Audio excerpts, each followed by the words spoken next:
What do you think made you good at sales?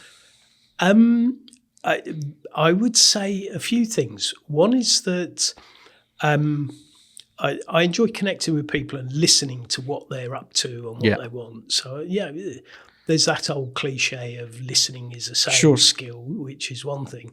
But also is this belief that I needed to match their need as opposed to, sometimes that was what's best for them rather than what do they think they want. And the other thing is I'm quite an enthusiastic person at heart. So enthusing about what we could develop for them was one thing.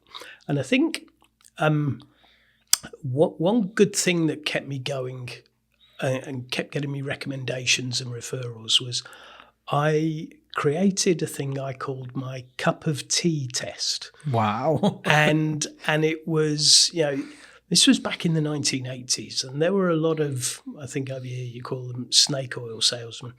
And I developed this test, which was where when I left the house, the property, the business or whatever, was that if I believed I was going to get invited back for a cup of tea after they own the product, then I'd done the right thing. Right. So that got me through. How did you get to that conclusion?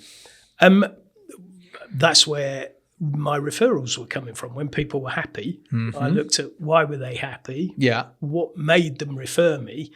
And it was always around trying to see when you're in there, it's not just selling a product or a service for what was good for me, but it was what was good for both of us. Obviously I had to earn a living. My company had to make money. But at the same time, I wanted to know that my customers actually were proud to say, hey, I dealt with Ian, or I got these from the company was called Style.